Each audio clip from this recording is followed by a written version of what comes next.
లక్షలాది మందికి మన తెలుగు మ్యాట్రిమోనీ ద్వారా వివాహాలు జరిగాయి. తెలుగు వారి నంబర్ 1 చాయిస్ తెలుగు మ్యాట్రిమోనీ. నకిలీ బిల్లులతో ప్రభుత్వ ఆదాయానికి గండి కొడుతున్నారు కొందరు అక్రమార్కులు. డాక్యుమెంట్లు తారుమారు చేస్తూ అందనకాడికి దండుకుంటున్నారు. తెలంగాణ వ్యాప్తంగా పలు జిల్లాల్లో వాణిజ్య పన్నుల శాఖలో అవినీతి వెలుగు చూస్తుంది. దీనిపై లోతుగా విచారణ జరిపి చర్యలు తీసుకోవాలనే డిమాండ్ వినిపిస్తోంది. రాష్ట్ర ఖజానాకు ఆదాయాన్ని తెచ్చిపెట్టే అతి ముఖ్యమైనది వాణిజ్య పన్నుల శాఖ. ఇప్పుడు ఆ శాఖలో కుప్పలు తెప్పలుగా అవినీతి జరుగుతోందని ఆరోపణలు వినిపిస్తున్నాయి.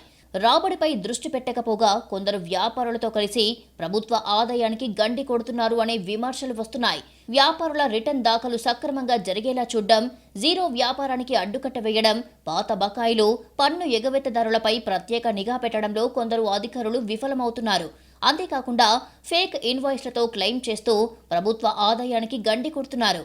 వాణిజ్య పన్నుల శాఖలోని ప్రధాన కార్యాలయంలో పనిచేసే ఓ అధికారి ఈ ఫేక్ ఇన్వాయిస్ వ్యవహారానికి తెరలేపి జీఎస్టీ వసూల ద్వారా వచ్చే ఆదాయానికి గండి కొడుతున్నాడు అనే వాదన వినిపిస్తోంది. ఇద్దరు ఉద్యోగుల సపోర్టుతో ఆ అధికారి ఫేక్ ఇన్వాయిస్లు తయారు చేస్తున్నారు. వాటి ద్వారా ఐటీసీ క్లెయిమ్ చేస్తున్నారు. వ్యాపారులకు సిటీఓ, జేసీ జరిమానాలను విధించిన కమర్షియల్ ట్యాక్స్ రాష్ట్ర కార్యాలయంలోని అధికారి రంగంలోకి దిగి మొత్తం వ్యవహారాన్ని చక్కబెడుతున్నారని ఆ శాఖ ఉద్యోగులు కూడా ఆరోపిస్తున్నారు. గతంలో ఆ అధికారి పాలసీ మ్యాటర్ వింగ్లో చేసేవారు. అప్పుడు కూడా కొందరు వ్యాపారులకు సంబంధించి బిల్లులు, డీటెయిల్స్ వెబ్సైట్లో అప్లోడ్ చేయకుండా లక్షల రూపాయలను వారి నుంచి ముడుపుల రూపంలో తీసుకున్నారు అన్న ఆరోపణలు ఉన్నాయి. జీఎస్టీ వసూళ్లు, వాటి ఫైన్ల వ్యవహారంలో అప్పీల్ చేసుకునే అవకాశం ఉంటుంది. ఈ విషయంలో ఆ అధికారి జోక్యం చేసుకుంటున్నారు. వ్యాపారుల నుంచి మామూలు తీసుకొని వారి సమస్యను వెంటనే పరిష్కరిస్తున్నారు. ఇలా 3 ఏళ్లుగా ప్రభుత్వ ఆదాయానికి భారీగా గండి కొడుతున్నట్లుగా తెలుస్తోంది.